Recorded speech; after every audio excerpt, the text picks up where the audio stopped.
Hello, everyone. We are here today with Russell and Wyatt Claypool from the National Telegraph, and we have an interesting video that we're going to react to.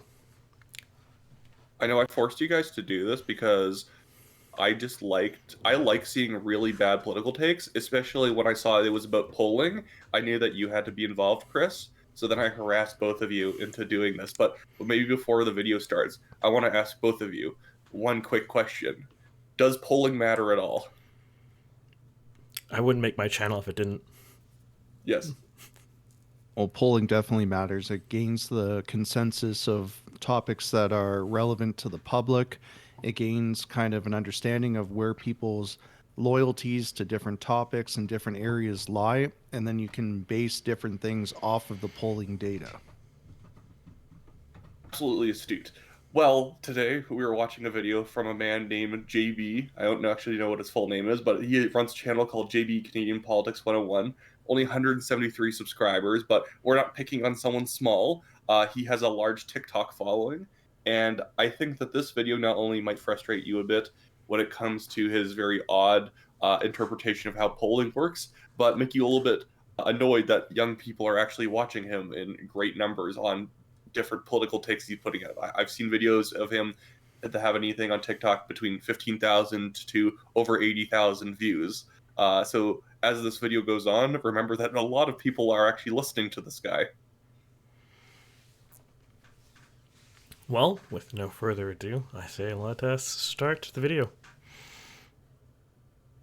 If you are a liberal or even somebody who aligns with a more leftist ideology here in Canada, you may be looking at the current polls and thinking to yourself that you might be concerned about where this is going to go and if, in fact, Pierre Poilievre and the Conservative Party is going to win in the next election. Now, it may be easy to look at places like Canada Proud or True North and look at the posts they're putting out and feeling extremely discouraged that something like Pierre Poilievre and a government that he would create is a reality. Because it is true that when we look at two of the major pollsters right now, Abascus and Ledger, there is a significant gap between Pierre Poilievre and the Conservative Party of Canada and Justin Trudeau's Liberals. There's even some polls that put Justin Trudeau and the NDP and Jagmeet Singh in a deadlocked tie. If this happens to be true and the seat count from these prospective polls turns into a reality, we would be seeing a downright supermajority from the Conservative Party of Canada. Again, it is very discouraging to look at that and think, wow, there's really nothing that can be done, and Justin Trudeau is that extremely unpopular of a leader that we really don't have a choice, and that Pierre is going to be the next prime minister. Well, Can we pause there? Yes. So, to me, one of the initial takes is mentions True North, mentions Canada Proud, and then contrasts that to two well-known and well-respected polling firms. Kind of contrast those. Well, you heard this from Canada Proud, you heard this from True North, and then Well, he does that thing where he's like, well, there's only two. He tries to boil everything down to two polling firms, showing the Liberals doing bad. And like, Chris, I'm not sure if that annoys you, but like, I'm pretty sure there's like 5 or 6 polling firms that operate in Canada that put out polls at least regularly or semi-regularly. This is not a. If anything, those two pollsters are the ones that have been a little bit nicer to the Liberals recently. Yeah, it's kind of funny because there's right now, just in the month of December alone, we've had 6 different pollsters release polls. Just in December. And then you go into November, then we have another 3 additional pollsters publishing. So now we have 9 different pollsters regularly publishing. And they're all saying basically the same thing. Even the most friendly polls of Liberals right now are basically within margin of error of the least friendly ones.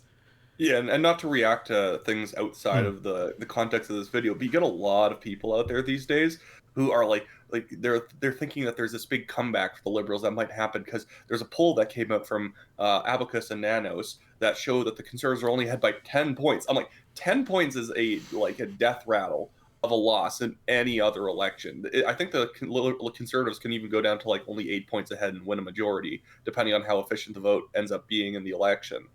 So like this is like that, but like I want to completely just start talking about people outside of this thing. But like like it's not just two pollsters. But like Russell, have you ever? I'm not sure if you what your education background is, but I was talking to Chris about this before we started recording. I don't know what about this guy that kind of reminds me of a lot of people that I end up taking like some political science classes with, but there is kind of this I don't know, like strange kind of liberal intellectual vibe he's trying to put on, and I'm not trying to go after him, but I find that throughout this video you're gonna find there's going to be a lot of moments where he tries to like dazzle you with like facts or whatever, or his like knowledge about polling or whatever, and really there's not that much there. It just feels like someone who read a Wikipedia page a little bit more thoroughly than other people. I mean, I'm not blind to the fact that this person here obviously follows more left-leaning, ideology, based on some other videos that he's kind of put out there, and that's fine. As for my educational background, I mean, I took some basic political science classes, and that sort of stuff, but I wouldn't say that I'm well versed in, political ideology right down to the minute details. Oh yeah, I more so mean it's like he's like a typical character I find that I see in a lot of classes where it's like a very kind of more center left to left guy, has a very actually type personality about politics, while also just kind of only really kind of knowing almost propaganda points, but acting as if they're really like incisive points about whatever he's talking about. Like I know a lot of people who will like quote press progress articles to me as if I'm going to just take that at face value. But Well, I mean, he's already mentioned, Canada Proud, True North Central, so he's kind of set up the context of how he wants his viewers to view this video. You may have seen this and they may have said that. Now I'm going to present you with, this alternate, more left kind of view on this polling data that I've seen. well, again, Yeah. I think what he was trying to do is he's trying to take one news outlet and one kind of conservative social media brand. One, he just proved that they really got under his skin and that they're popular enough that they pop up in his feed quite a bit. And then two, he's trying to then say, well, if you're reading the polls as if it's a massive liberal defeat, well, you must be watching a little bit too much True North and like seeing too many Canada Proud posts. It's like this is something that you could even glean from reading the Toronto Star these days. A lot of outlets are not going to pretend that the reality is not reality right now. Mhm. Yeah. Well, even the name of the video, the 2023 polls, why we shouldn't really be taking them as fact. I Yeah. have to ask myself, if it was the opposite, if the liberals were polling at 20 points ahead of the conservatives, would the video be, 2023 polls, victory rally for liberalism, or something along those lines? You know what I mean? Like, is this video, we shouldn't be taking them as fact because it doesn't meet what I want? Or does it mean we shouldn't be taking them as fact because we're going to be presented with something that talks about, you know, um, who was polled, where were they polled at, time periods, things like that. He does is more intellectual cheerleader. But yeah, maybe Chris, you were going to say something or move us on. Sorry about that. Yes. I was going to say is the combination of the title of this video, as Russell's pointing out, and the fact that he's referencing to True North and Canada Proud, two groups that left-leaning people generally consider as fake news of various flavors, is really just a contextual trap to make the audience see the polling from really credible outlets like Abacus Data or Ledger as illegitimate. He's trying to mentally trap his audience into thinking that very credible firms are bad by comparing them to these two organizations that the audience is already primed to dislike, and also to the title itself saying are they fact? And on Twitter, X, I guess, He blocked me after one quote tweet of his video, just saying that I disagreed. I didn't like insult him or anything. I just said that he was saying that polls are being manipulated and used in order to create an anti-Justin Trudeau narrative. And I just responded basically saying, well, you're obviously creating a pro-liberal narrative by strategically saying that polls do not matter right now. Because I 100% Russell, if you go through his TikTok history, the man does not hold himself back from ballyhooing any slight, small liberal victory that he could find. Now, with that, though, we should forward on to the next segment. Well, that certainly may be the case, and there's absolutely validity in that statement. The reality of the Canadian political system is that it is designed in a way that prevents supermajorities from ever becoming a thing. This is just actually physically wrong. There's nothing about our political system that prevents supermajorities. I have no idea where this guy gets this at all. We're a borderline two-party country, so we have majorities all the time. Also, I'm not sure what he means by supermajority, because there's just majorities in Westminster politics. You don't exactly need like 2/3 votes like happens in like the American Congress. But yeah, like it's not exactly like we're not exactly in like Israel or Italy or Spain or something like that, where the system has like ended up developing a lot of smaller parties because it's like proportional representation. That's a system that is chafing against ever having a supermajority. In Canada, it's actually kind of easy, especially if you're the Liberals. Yeah, even in the last 20 years, we had several.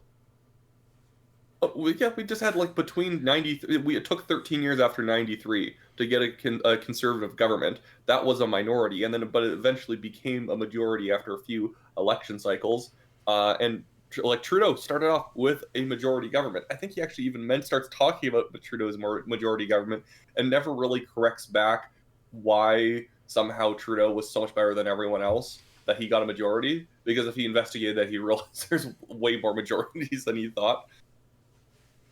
But what is a supermajority? I mean, you either have a minority government, you have a majority government. Like, what is a supermajority government? What, if I'm not politically versed in this enough, but in the context of Canada, what does a supermajority mean?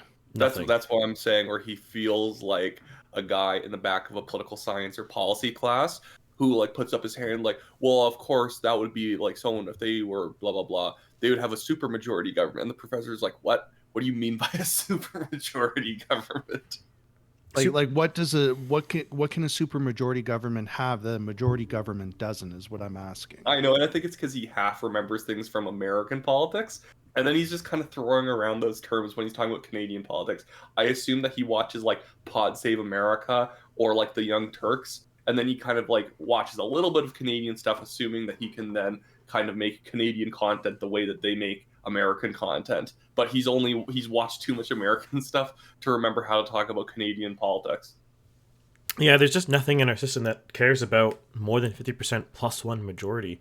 And actually, if you look at, for example, Harper's on record saying that in his minority governments, he had more power than Obama with a trifecta. Mm-hmm. Like, oh yeah, no, your ability to hold up votes in the U.S. is incredibly strong, and in Canada, you can just shove everything through. Like the Conservatives kind of put pressure on the Liberals recently of filibustering some votes on like the carbon tax and whatnot, and like just making them debate every single issue rather than letting it just get packaged into a big like omnibus piece of legislation. But like that's rare. That's really rare, because the most you can hold them up is maybe like a day. That's it.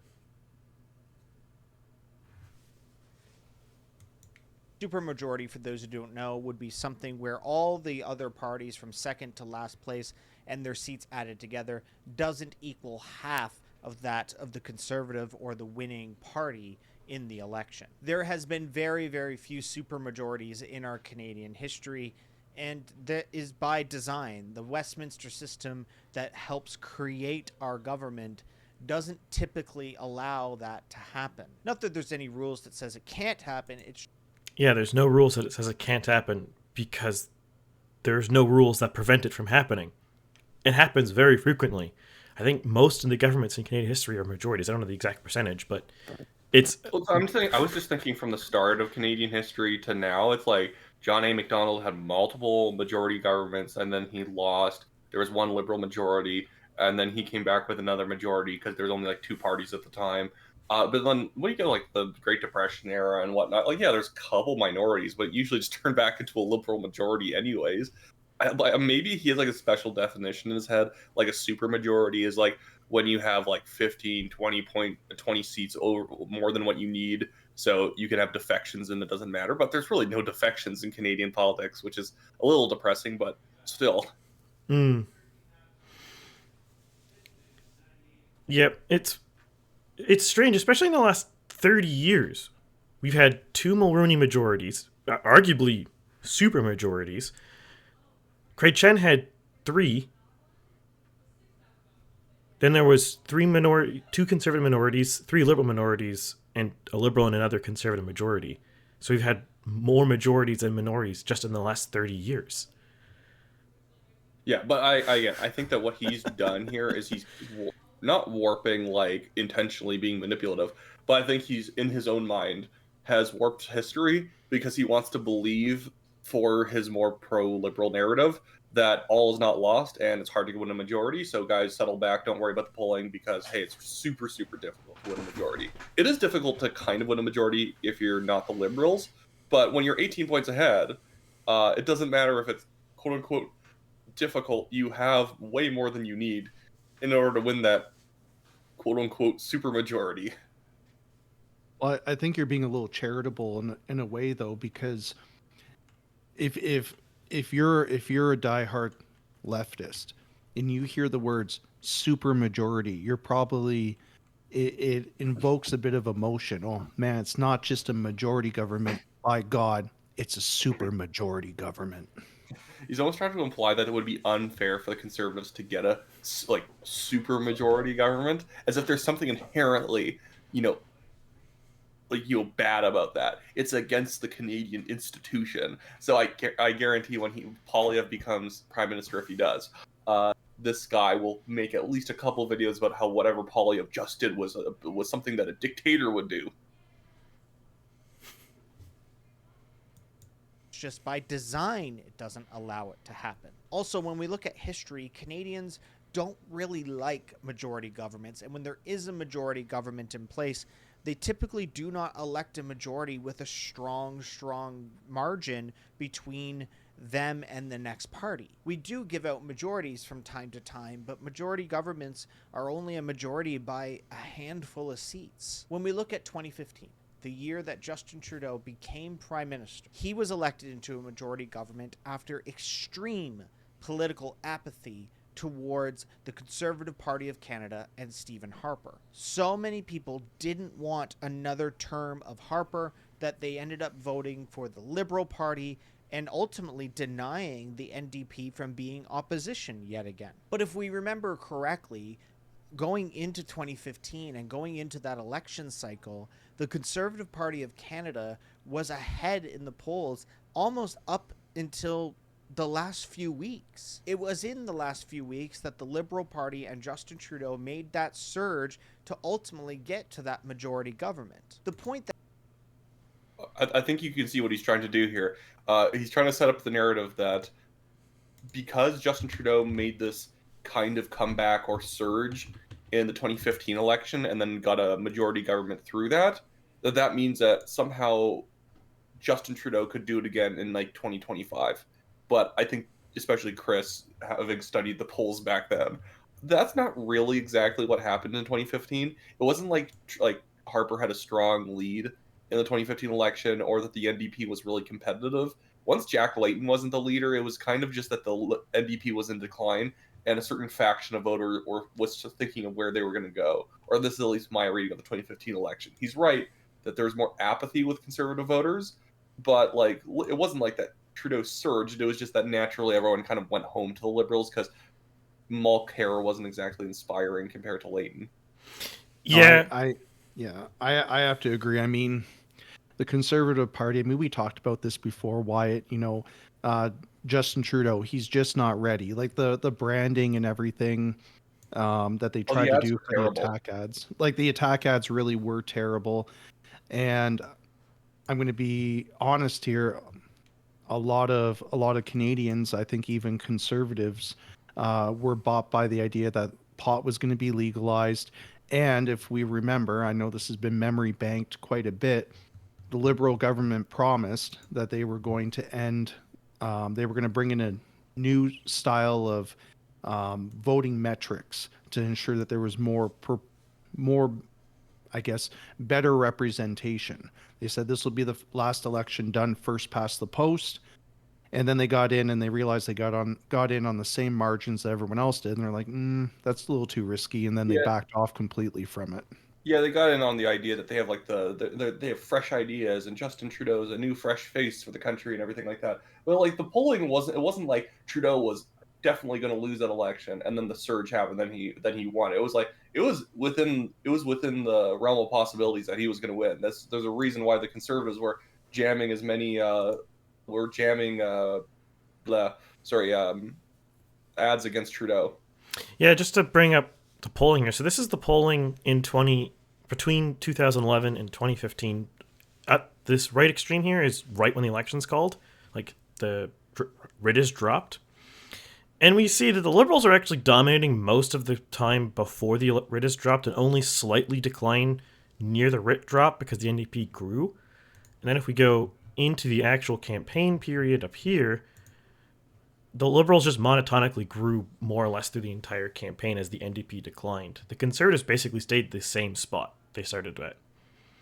Yeah, so and I think this was more of a personality clash between Mulcair, who seemed like a more square union type NDP leader, the type of NDP leader people kind of rejected in the past. You know, I mean, if you look at like the 93, 97, 2000 elections, the NDP usually puts up very almost hyper earnest union representatives as their leaders, and I think that's what Mulcair came across. And then when people didn't realize he was like Leighton, then I think they were more willing to take a second look at Justin Trudeau. Plus, again, the name recognition of being a Trudeau running for prime minister does help over time, especially when a lot of people don't pay attention to what's going on until the election starts, which he makes that point, I believe, later in the video. And that's correct, although he overstates how correct that is. This is an election where the parties were pretty close when it started, and it ended pretty close by the end. This was not an election where there's like a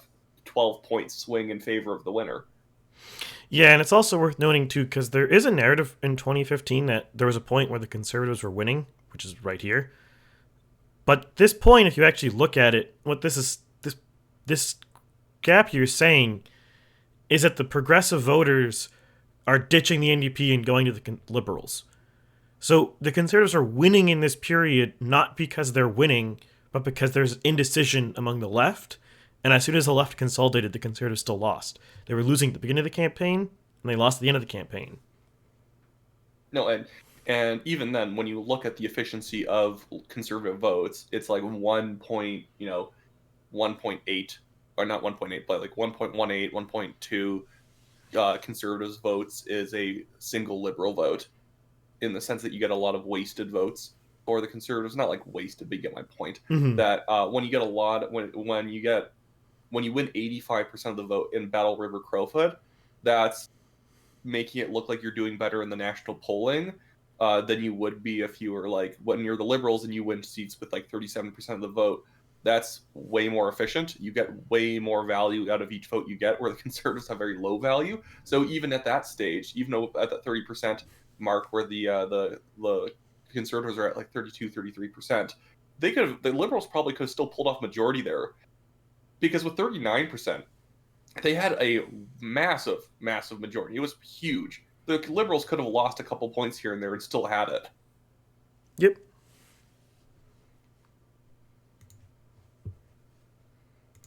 That I'm saying here is that you can go to pretty much every election cycle and look at who was leading in the polls a year, 2 years, or even 6 months before the election started, and look at actually who won. And there is a lot of situations where people end up shifting their support either to the strong incumbent or to a completely different party, like we saw in 2011. 2011, remember, was when the NDP became the official opposition for the first time in party history. So yes, there are these polls that are out right now that say the Liberals are screwed. They're down 10 points, 20 points, 25 points, 15 points. It's kind of all over the map right now. But in reality, there's only two main pollsters that are doing this. And Again, he said this before, and he's saying this again now.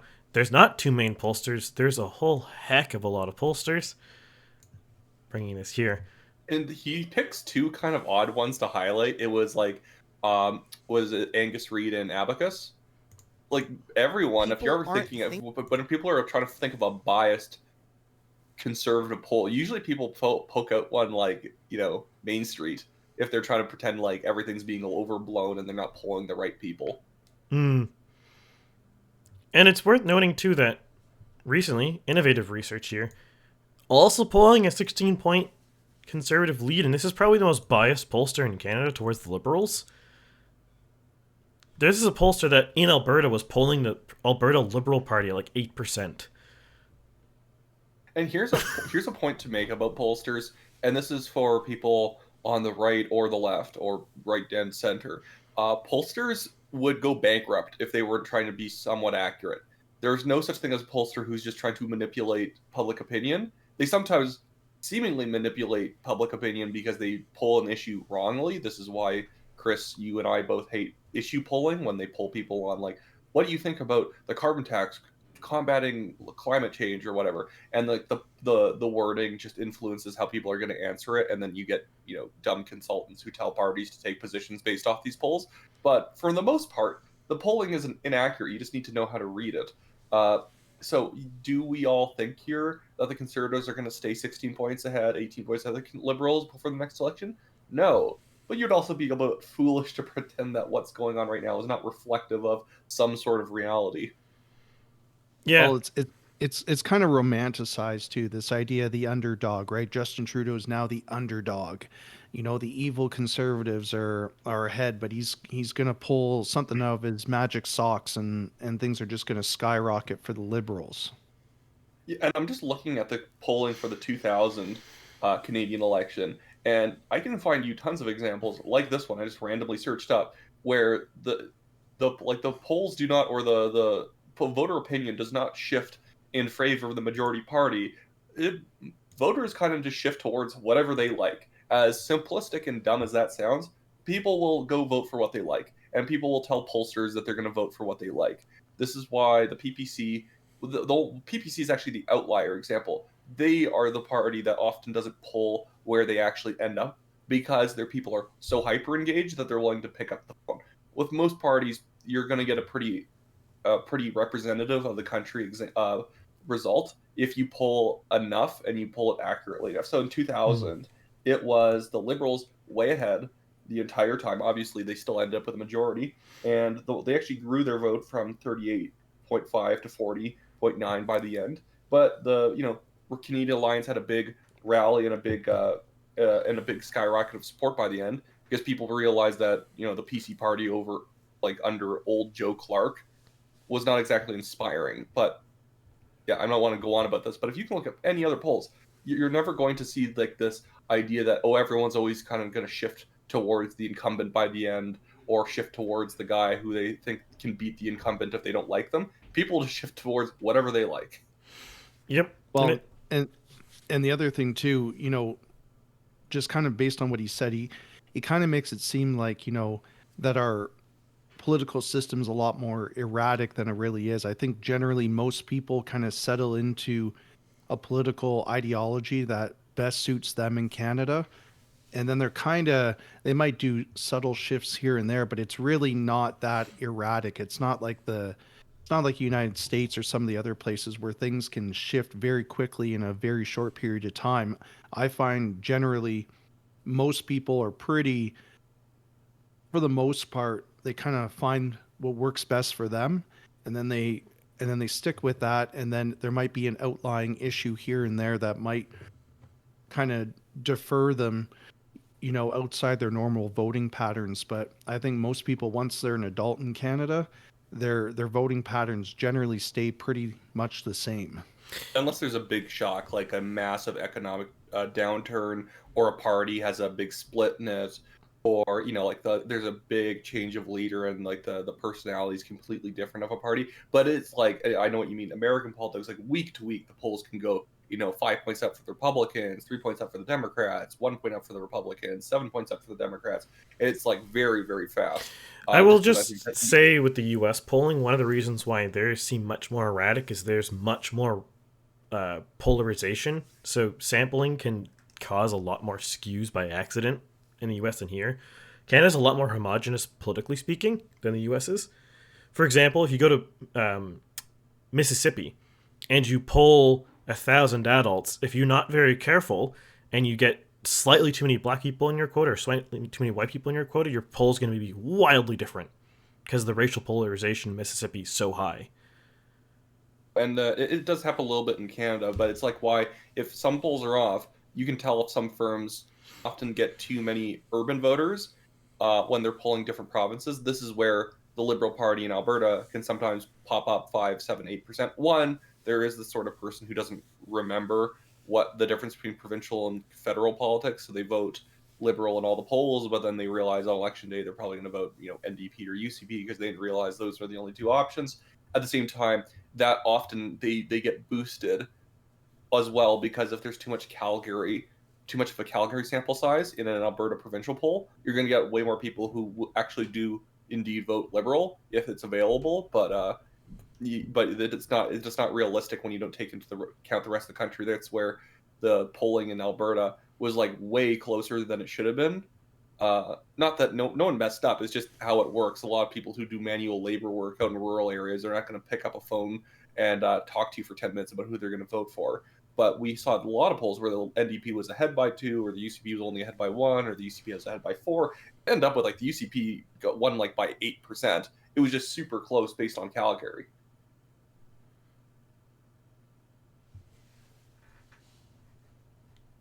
Thinking of an election right now. The next election is in October of 2025, and we're just now getting into January of 2024. We have all of 2024 and basically all of 2025. We probably don't, though.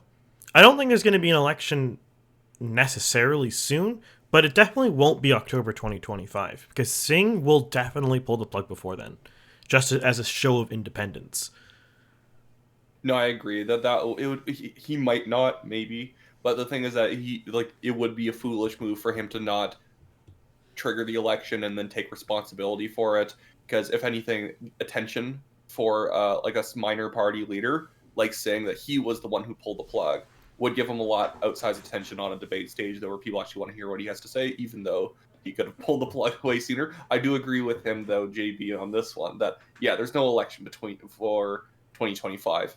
Maybe midway through 2025, a summer election, but it's definitely not going to be a 2024 spring election. Whenever someone tells you there's a spring election, and they tell you there's a spring election every single year, if it's a minority government, everyone's always going to say that there's a spring election coming, and it's always a lie because they want their winter donations before the clock turns over and everyone has their donation limits reset. That is why they want you to do it.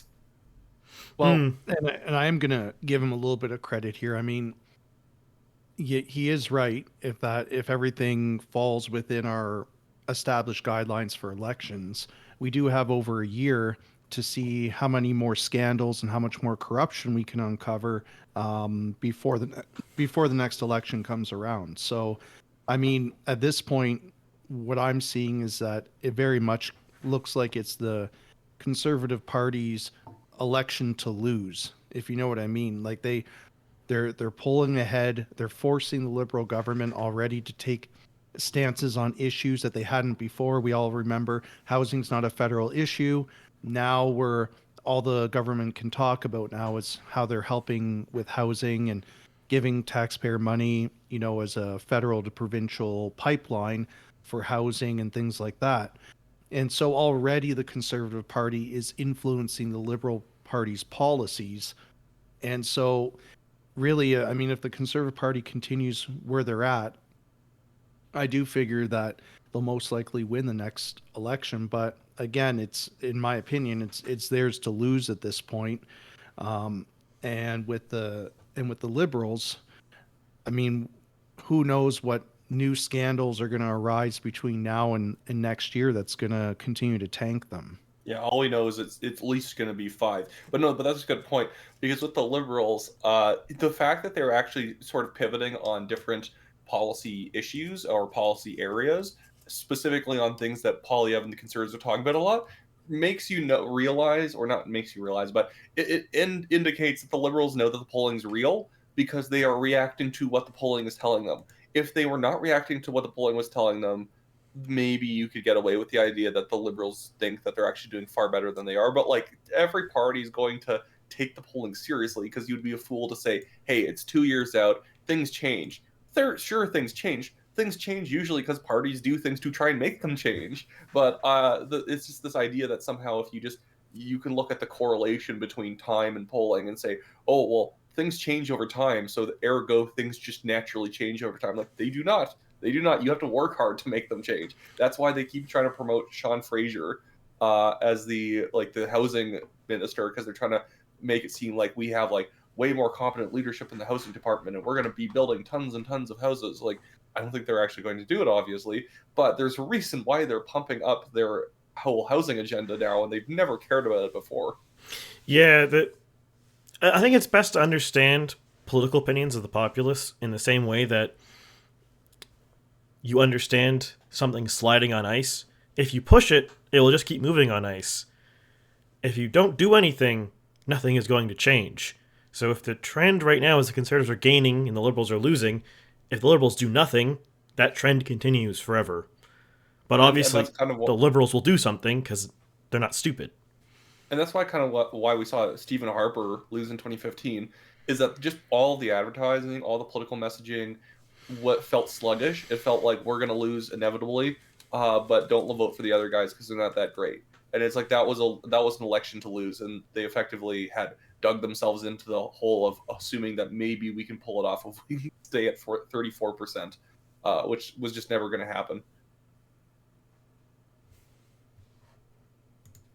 To kind of see where things are going to go. Surely there's going to be people in the comments that are going to say, you're just scared, you're crying, Pierre's going to win, Pierre 2025. And yeah, there's going to be support for Pierre Poilievre because Justin Trudeau as the Liberal leader is unpopular. But it goes back to the whole saying of like, it's anecdotal. Just because the comments are indicating that, you know, Justin is done, and the comments are indicating that Pierre is slated for a landslide, even the polls might be slating that, doesn't actually mean what's going to happen in 2025. The whole point of this video was to just cool you guys down. Both the conservative voter that is foaming at the mouth at the potential that Justin Trudeau is no longer going to be the prime minister in 2025, but also those liberal voters, or even those NDP voters, or even the Green Party voters. We are a long ways away, and looking at polling this far out of an election is just wrong. It doesn't indicate what the voting base is actually going to want in 2025. And we will look in the... Chris, you're a bad person for making polling videos before elections. Oh, no. Yeah, you're the worst. Absolute worst. I like how he just starts that off with like there's gonna be conservatives in the comments saying like Poilievre 2025 and all this stuff, and that you're just sad, or you're just scared. I don't think he's scared, but you just tell that there's like a lot of resentment here. That he just doesn't like the fact that the Liberals are behind, and then he effectively admits why the video is being made, that he's just trying to cool down the emotions of conservatives thinking they're going to win, and calm the nerves of Liberals thinking that all is lost. It's like, that's really why the video was made at the end of the day. But yeah, like the idea that somehow like polling shouldn't matter at all between elections is foolish.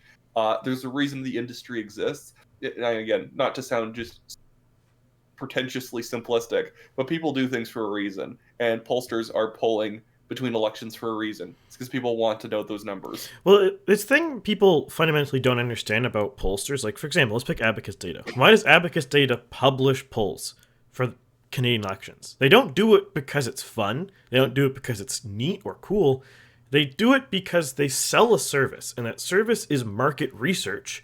And the best way to advertise how good you are at market research is to show, look how good we are at polling people about elections.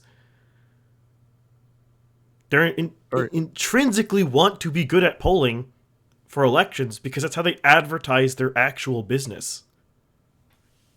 Well, I like how he had to get the personal attack, conservatives foaming at the mouth.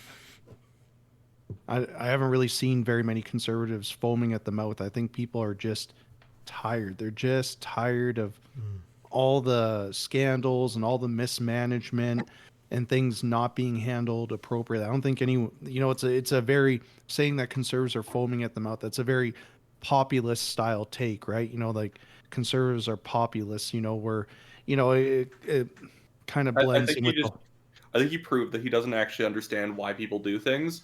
The fact that he thinks that all of his opponents are, somehow radical or crazy or manic about these polls. It's like most people are very calm who are answering polls. Most people who like Polyev are not the type of people that you're going to see in the comment section. Most people are just, going grocery shopping, going to work, coming home, eating dinner, going to sleep. They're not really thinking too much about Canadian politics. They just don't like Trudeau and they're going for Polyev. That's why the polling should be so scary, is that, like we've said before, unlike American politics, Canadians don't exactly change their opinions on politics multiple times a year. So the fact that so many people have picked up the phone and said, yeah, I'm probably going to vote for the Polyev, should be terrifying that it's 18%, because the amount of legwork you got to do to convince people that Polyev is not a good option and that Justin Trudeau still has the legs to be prime minister is quite incredible.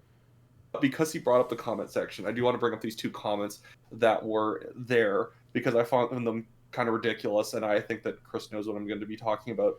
You saw in the comment section where someone asked him if all these polls are biased, and this is where he almost gets into more, not conspiratorial territory in terms of like anything crazy, but kind of trying to unskew polls, which I've done that in the past, so I can't blame him. It is a horrible idea to try and unskew polls by trying to see what the pollster did wrong. But he made the claim, or someone in his audience made the claim, and he agreed with them, that pollsters avoid polling First Nations people, and everything would be far closer if they polled them more.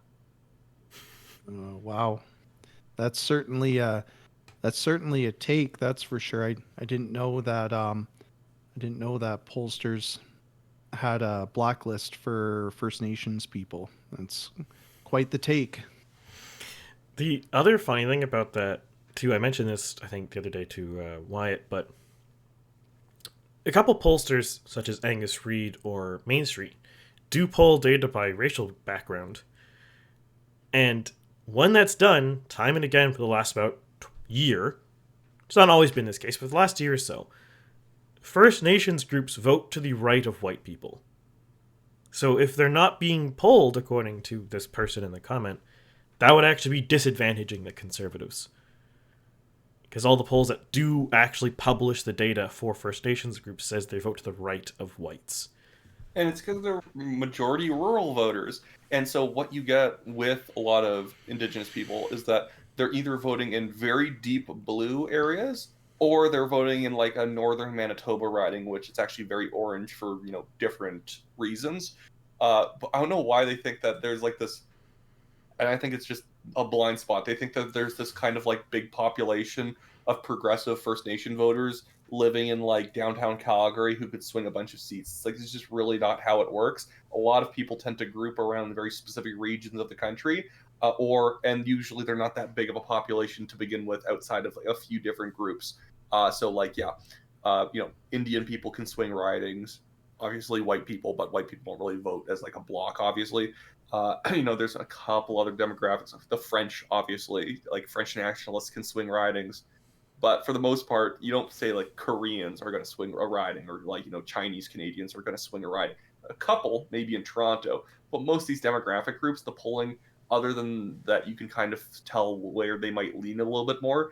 The group itself does not really determine that many seats, just simply because it's just too small a population in each riding. It's like a few thousand people in a riding of like 130,000. But here's the comment. I just wanted to read what his reply was, because it was also kind of startlingly like silly. So the person said, if they don't poll First Nations enough, and if we see huge differences election time because they don't poll First Nations enough, and he said 100%. I also think the polls are disproportionately against the youth of this country. Does he actually know how much the youth vote? There's a reason why the polls are skewed against the youth. It's because the youth do not vote, so they do not pick up phone calls and answer the polls. The other thing about that, too, which is funny, is the polls usually have a smaller sample of young people, but that's because there's fewer young people because Canada's an old country. That's also something people don't understand, and we talked about this in the last podcast we did a few months ago, that the Liberal Party is a very old party. When you actually look at the demographics that it appeals to, and this is also why the NDP isn't very popular, is that the NDP appeals to younger people who are not that big a portion of the population, and not that and an even smaller portion of the voters.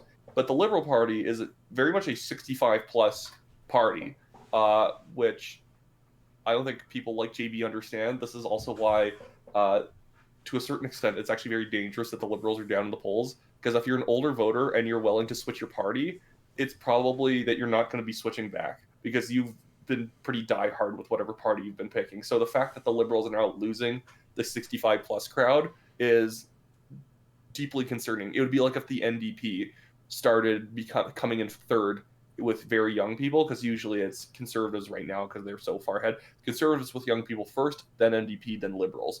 The fact that if the NDP started coming in third with young people, they should just pack up the party. It's worth noting with that, too, is the older you get, the less likely you're going to change your politics, just because you're more set in your ways, you're more set in your worldview, you're less exposed to less things that will change your mind, because things like working, having children, et cetera, will change your mind about things, right? Mm-hmm.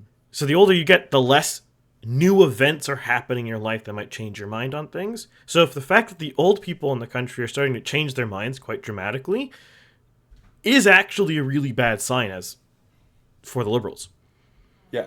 And young people are not going to save them because this guy seems to have discounted that young people are more disproportionately, when you come to left-wing parties, they more disproportionately vote NDP and Green.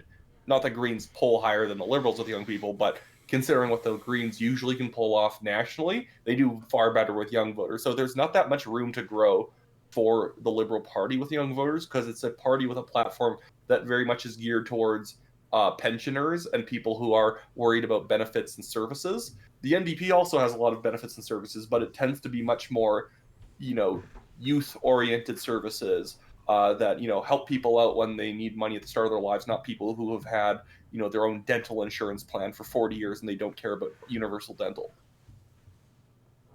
And one last thing, too, it still bugs me, just this comment. It's this liberal kind of belief that First Nations people and people that are non-white are going to vote liberal. It really bugs me, this, and I don't know if I want to go off on a tangent here or anything, but just this idea that if more First Nations people were polled, then it would be much closer. It's just taking this idea, well, of course, if they're non-white or whatever, that they're going to more likely be voting liberal. Like, it, I don't know if it amounts to any form of racism or not, like true racism, and the idea of, we're owed your vote. Look at all the nice things we do for you.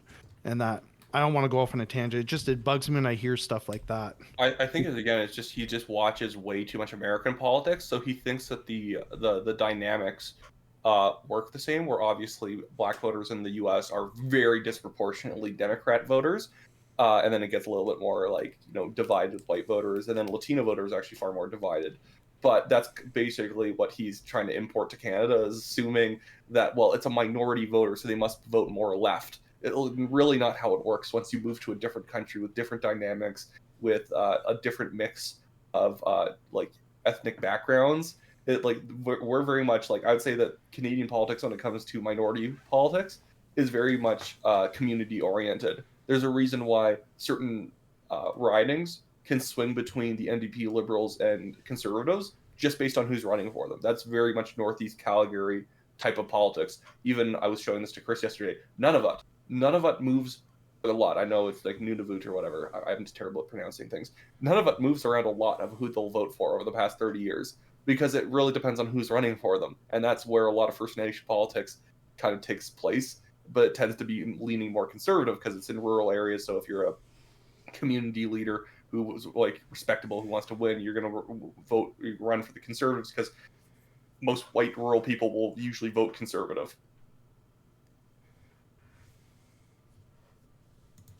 The previous elections, 2 years before that said election, the polls were very different from what actually was the outcome of the election itself. There's an ethical talk about whether or not pollsters should be running polls this far out and how much that influences people into making a decision. And, you know, there is a thought process here among the political science community that running a poll 2 years out, saying that, say, the Conservatives are 20 points ahead, puts into the public's mind that the Conservatives are the right choice, so that when inevitably somebody does get called for a poll or asked to participate in a poll, they're most likely going to say Conservative because they feel like that's the right thing to do because of the social pressure from seeing it in the news and seeing it on their social media. Now, we're getting in.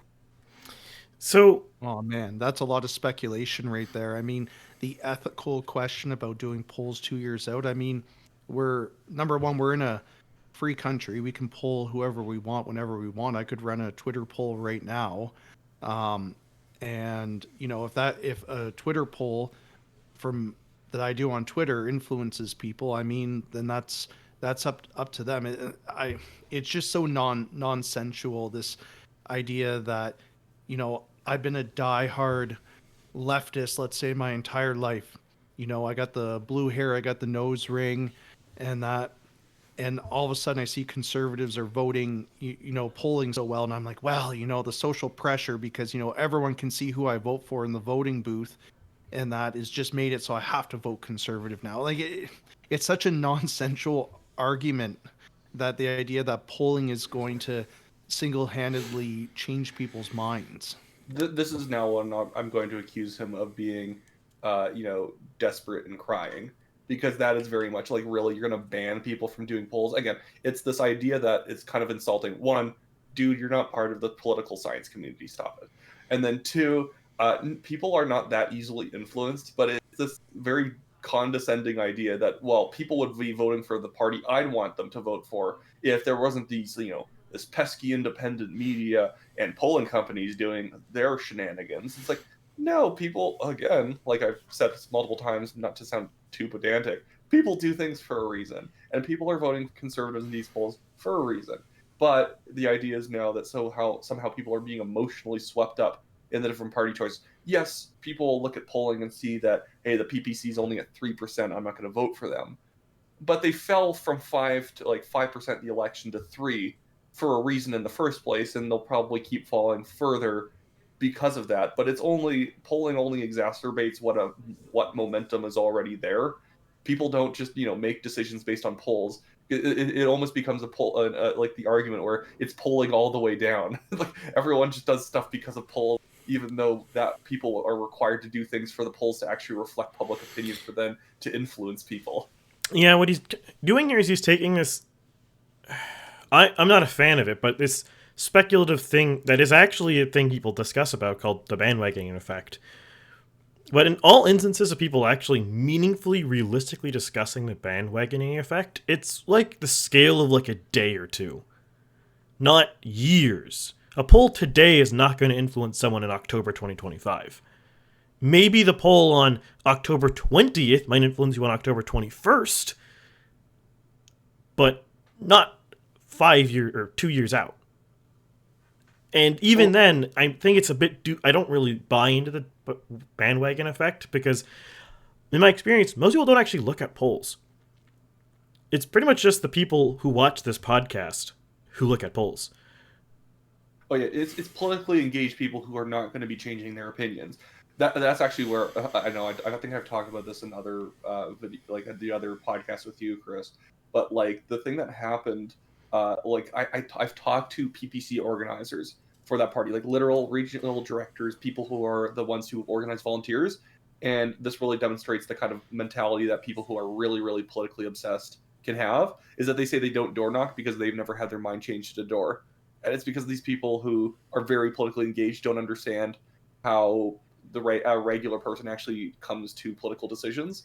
And so this guy's almost the opposite. He's not just that people don't get their minds changed because everyone's dug in already. It's like he's like everyone's hyper available. And if you just tell them the conservatives are popular, they're going to be like, oh, it's like a class election or something like that in grade 5. That, well, Billy's super popular, so I guess I'm going to go vote for Billy. Like, and the thing is, oftentimes the ability to publicize how far ahead you are in the polls from a party to try and influence people is something that only happens because you have momentum and the money to actually pull it off. And maybe this is another thing I want to get into because I don't think he addresses this exactly by the end of the video. But the polling is 100% reflective of reality in the sense that it's not just a momentary lapse in people's judgment. They pick conservatives as a poll. Oh, I don't know why I did that. There's a reason that the conservatives are clobbering the liberals when it comes to fundraising. The conservatives always do a little bit better fundraising than the liberals, even if it's an election that conservatives lose in, just simply because there's more ridings. The conservatives are competitive, and so a bigger donation base. But like the conservatives are more than doubling the liberal fundraising numbers for a reason. It's because people don't think that Trudeau can win and that the Conservative Party is super popular. It's not just that there's like, Trudeau's like what he's trying to argue. Trudeau's just not a super popular guy. So Canadians are, shifting to the Conservatives temporarily. Like, no. They're also giving them their money. These are, and most people don't give money, but usually when fundraising is this high, it's representative of a major shift of people, not just the donor classes coming over to you. Well, and it's more indicative again of American style politics, the populism style politics. Well, Justin Trudeau's not popular, right now. Um, this idea that that it's a popularity contest as much as it is anything else. I don't think the majority of Canadians view politics the same way that they do in the States, where popularity can really swing things for parties. I mean, if you look at it, I mean, Trudeau is a populist in a way. He professes himself, as the woke savior of Canada. Jack Layton was a bit of a populist in a way. He had a personality, and I think that personality reflected in the polls. I would even say Pierre Poilievre, to a degree, is a bit of a populist. He's definitely made his personality part of the party politics and that. But at the same time, I don't think that Canadians are swayed in the same way like they are in the States when it comes to, they look at the leader and they just, well, this leader, he's the reflection of everything that goes on with the party. I think people in Canada are a bit more nuanced in that area. Yeah, like when I go door knocking, I don't really hear if someone doesn't like the conservatives. They don't say, "Oh, I hate that Poilievre guy." They just say, I'm not conservative." People rarely just bring up the leaders as the reason why they're voting or not voting. Also, I know it's a video where he was talking about he wasn't talking about this, and so he doesn't exactly have to. But the fact that he sums up the Liberals losing is just Justin Trudeau isn't very popular right now. Not based on policy failures, not based on corruption or anything like that. It's just that he's just, not in vogue at the moment. It's like there's a little bit more to it, man. If it was just that Trudeau wasn't super popular, well, we'd probably just have another 2019, 2021 looking polls. Because Trudeau wasn't that hyper popular back then either. Maybe like 5 or 6, 7 points higher in popularity. But it wasn't like he was a runaway. The thing is that the problem was a lot of the policy issues that the Liberals have been pushing. They hadn't fully failed at the time in 2019 and 2021, especially since in a pandemic year election, there's a lot more forgiveness for any, economic failures of the government. But now it's like, it's not just a personality thing. If you look at the polling, there's a reason why affordability and housing and jobs and stuff like that are topping the polls. It's a complex political science conversation when we venture down that path, but there is a validity in saying that there is social pressure in polls. Like, people look at polls and think that's what they are doing and that's where they want to go, even if it doesn't align with what they actually want. And that's why polling levels out as we get closer to the election, because when the election is called and people start paying attention to politics, they see who they actually want to support and stop looking at their social media feeds and seeing that Pierre is leading by 20 points when Pierre might not represent them and what they want for their future. I know this was a little bit different of a video, and I hope you enjoy it. I wanted to kind of do this to calm you guys all down about what's going on. going into 2024. Thank you so much for watching. Happy holidays to you all. Sorry, wait. Does the bandwagon effect exist or not? Because he just kind of contradicts himself later there. Well, that is So accurate.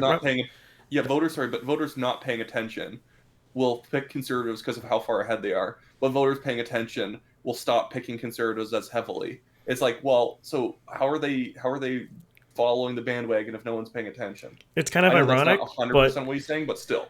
he does accurately summarize the entirety of the literature on the bandwagon effect there.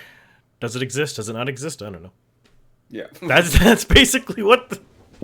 It was the most indecisive video. By the end, he's just like, polling matters, but it's just that people start paying attention, then they change their minds. So it's like the polling's accurate though, but he says it levels out. But does it completely swap? Does it switch? Are the liberals going to be ahead in the year?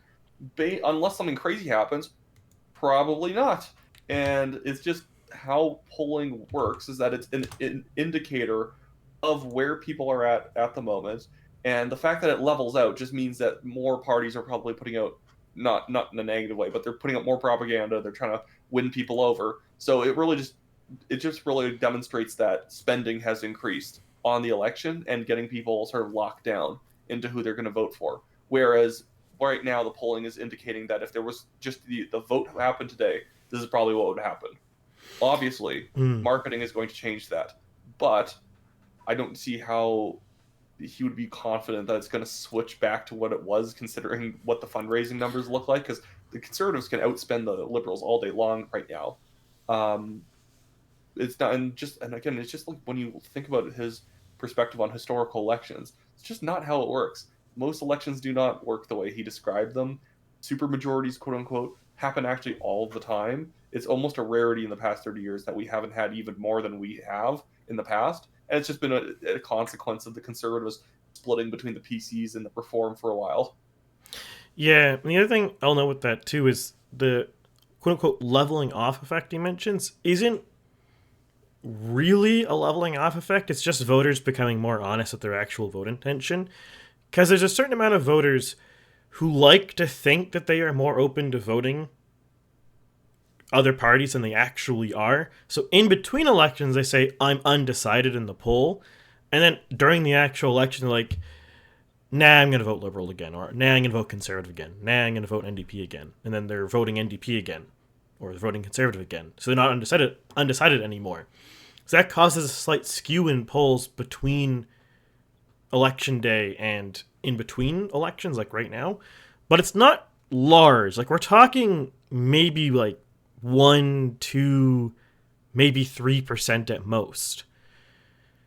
And when you're talking about some polling companies will just include the leaning voters in the parties that they were saying that they're leaning in, they'll say undecided but leaning. They'll just include them in the final results as that party, because if you're leaning, you're going to vote for it. The fact that you're thinking about it this hard, that you're saying that you're going to lean, probably means that you're going to actually end up over there, because there's something that's making you vote in that direction already. An easy way to see this is if you look at a poll, right, and it says that who do you voted for in 2021? It's like conservative, 85% voting conservative this year. They voted conservative in 2021, but then like 8% are undecided. All likelihood that 8% conservative 2021 voters who are undecided are going to vote conservative again. Most people will vote for the same party unless they've changed their mind, in which case they've already decided when they're answering the poll. And this is I think that a lot of people mistakenly think there's a lot more people up for grabs, that an undecided voter can go any direction. It's like, it's just really just not how it works. Also, I wish he would have talked about the polling inside the Liberal Party in terms of 2021 Liberals who want Trudeau to step down. This is not like a road bump, little bit of an issue for the Liberals that people will eventually come back around. When your own party is like despising you as the leader and they think that you should step down and have someone else become leader, you're now in O'Toole territory where you really can't, other than saying that your opposition is evil and bad, so people should stick with you, there's not much of a pitch left. And that's where Harper lost, is that everyone was apathetic, and just saying that Trudeau's not ready yet is not exactly a winning argument for why people should actually come back for you. Like, you need to actually make a passionate pitch about why you're the best and why everyone else is bad. But like, whenever a party starts just saying the other guys are bad, you know that they kind of understand that the rot has set in a little bit too deeply for them to win. Yeah, and on top of that, it's not just that there's lots of 2021 Liberal voters saying that they want Trudeau gone. You look at the partisanships, and of 2021 Liberal voters, only like 65 to 70% want to vote Liberal again. That's really bad numbers. Like, those are really low. Normal's about 85% retention rate. So getting 65 is 20 percentage points worse than normal. And again, what are these people's issues, and how can you win them back? Because with the Liberal Party, based on what their base thinks, they pretty much bat 1,000 on social issues because they are very socially issue obsessed. It's economic stuff, and economics, unless they can somehow create a miracle or basically admit all their policies suck and get rid of them, and then hopefully the economy improves in time. It's a slow burn of an issue to get people back on side with if you've messed up deeply. That's why, like, the Mulrooney Conservatives were just never going to be able to come back in '93. And that's why Brian, frankly, ran away. It's because once the economy sucks, you're not going to get people to come back in a year by saying that Chrétien has a weird looking face or something like they tried. Well, definitely, and I think the Liberals have kind of fallen into a trap. They doubled down and they invested so heavily on social issues to the detriment of the economy. You know, you just look at some of the most recent blowback. You know, people are experiencing right now some of the worst economic times that they've ever kind of faced, especially, you know, more rural people, farmers, things like that. And you have these champagne socialist liberals that are saying, oh, you know, just cut down on your spending and just be more fiscally responsible. And while they're saying that from the suburbs, from their well-paid, you know, non-goods producing jobs, and it's really not resonating very well because they're the same people that are saying, okay, you know, economy is not that bad. We're not in a recession. They don't want to use the R word, but we're going to put, you know, free tampons in all the men's bathrooms. They're doubling down on this very, very social culture war type issues while ignoring the economy altogether. And what they are trying to do for the economy doesn't actually look like it's helping anyone. Like they gave those numbers for the amount of money that they're going to be giving to all these cities to build houses, and they're like, well, we're going to build, and I'm just making this up because I can't remember the exact stats, we're going to build 300,000 houses and we're giving this many $1 million. And they're like, okay, well, let's break it down per house, and the numbers just aren't matching up, and people are noticing. Whereas before, I think people would have been like, oh, you know, government's giving money towards housing, that's good, right? You know, we're all in support of that. But people are, they're so distrustful right now that they're breaking down the numbers and they're saying, okay, but how's that actually going to happen? Well, we're going to give the money. But how's that going to happen? Well, it's just going to happen. And here's the problem with the social issues. And again, we talked about this on the last podcast. Chris, I keep calling you Chris. Your name's Chris, right? Yeah. Did I mess it up? Okay. That I was like so panicked halfway through this video. I'm like, have I been referring to him by the wrong name? Is his name Phil? I'm sorry, because I just think of you as Bagel most of the time. We were talking about social issues the other episode, and it is 100% right that the Liberals have assumed that all their voters really are represented by their Montreal GTA voter, and they forget that maritime voters are center-left fiscal voters, but they are center-right to right-wing when it comes to social issues. This is why the parental rights thing has been like decimating them in the maritime polling, when it should be something that they have locked down and they win every seat, because, you know, slight fiscal benefits, different programs that help stabilize people, you know, when, you know, lobster fishing season isn't in full swing, really appeals to maritime voters. But as soon as they're like, also, you're not allowed to know about your teacher's lesson plans in your local school, that's what ticks those people off. Even if it's more of a provincial issue, that's why those people are running away. And I guarantee that this guy probably doesn't understand that. Like, I because I've seen some of his other videos on parental rights and talking about how, like, the conservatives are radical and they're going to alienate voters or something like that. Like, I don't think you understand not only how polling works as per usual, but also just what different types of voters around this country care about. Most voters are not, like, a liberal voter is not all the way across the board progressive voter.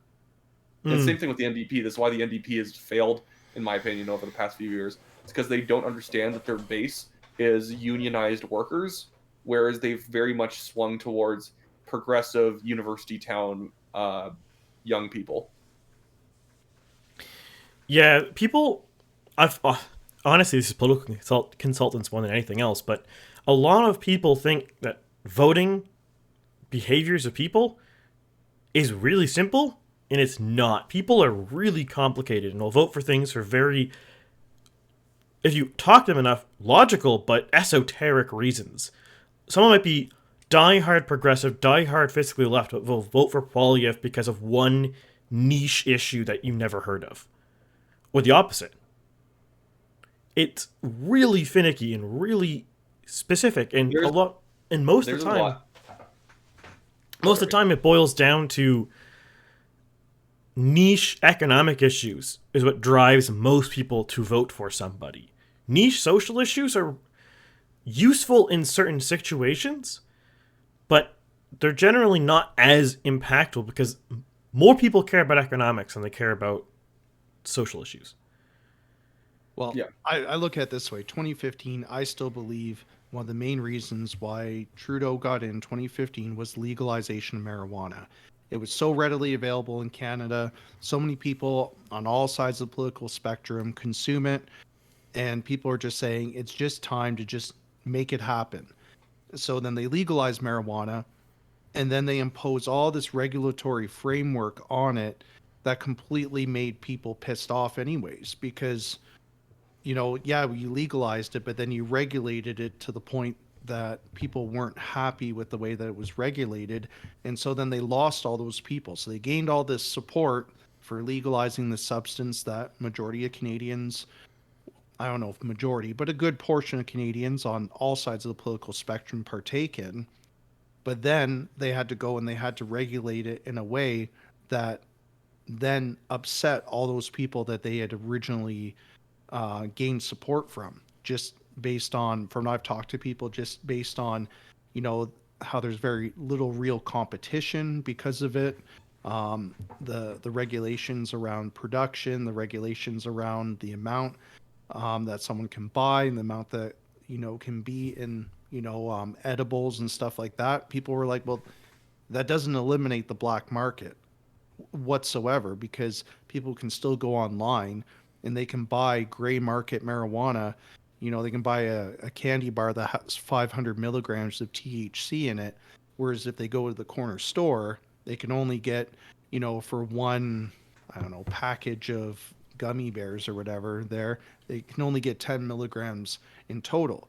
And the reason why I'm saying that is, you know, using this as an example, that was a niche issue that drove a lot of people, I think, that just said, yeah, it's just time that we do this. Even conservatives and people that may not normally, you know, be attracted to liberal policies. But then the reverse effect happened where they're like, well, okay, well, we got that, but then you botched it completely. That's an issue that perfectly defines what I call the granola conservative voter, is a conservative who'd go vote liberal specifically on like a pot issue, like a lot of naturalist type conservative voters. But I agree, because as soon as almost silly as it sounds that like pot and proportional representation were what potentially were a significant part of Trudeau winning the 2015 election, I think what it helped him out was stealing away the NDP progressive base, because again, in a certain sense, Mulcair understood the NDP better than Singh does, and that it's a union party. But I also think that he was such a kind of a union personality as like a leader, a very conservative NDP leader in his style, that by Trudeau coming out looking younger, frankly, because people do have to realize visuals do matter, being the younger looking guy, you know, pro legalization, you know, pro proportional representation, I think he ended up creating an orange liberal voter through his leadership of people who are hyper progressive and kind of granola-ish on all these issues, and they don't really care about the economic details behind it.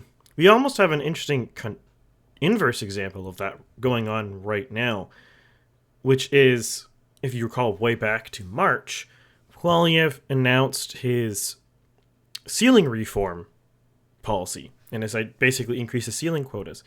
And that seems like a really niche, really small policy to most people in the world, especially urban voters, like the GTA.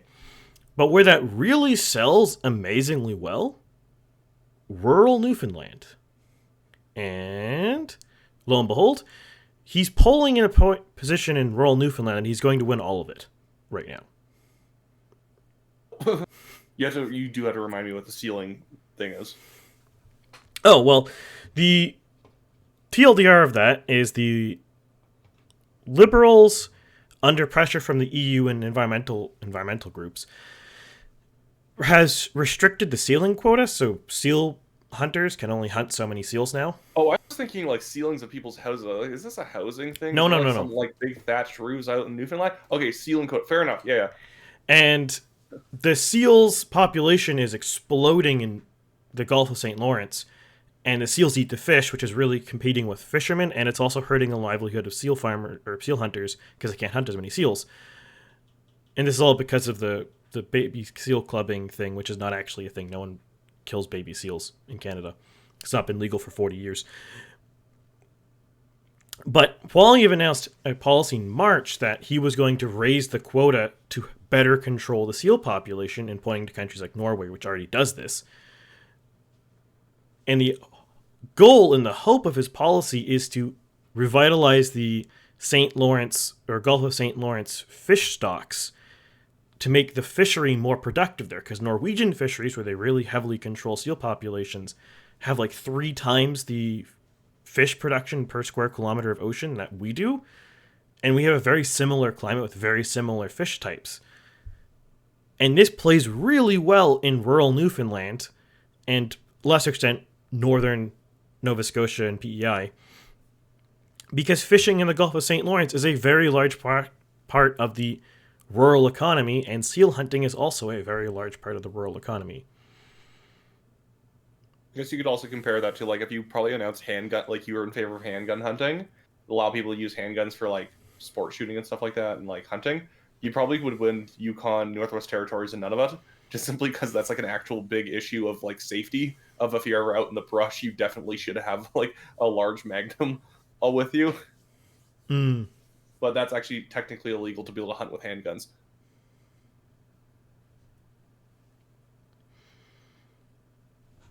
So yeah, the moral of the story is there's lots of very niche little issues that you probably won't have heard of until you talk to someone who knows about it. And then as soon as you do, you can understand there's a whole bunch of voters who are impacted by this small little thing.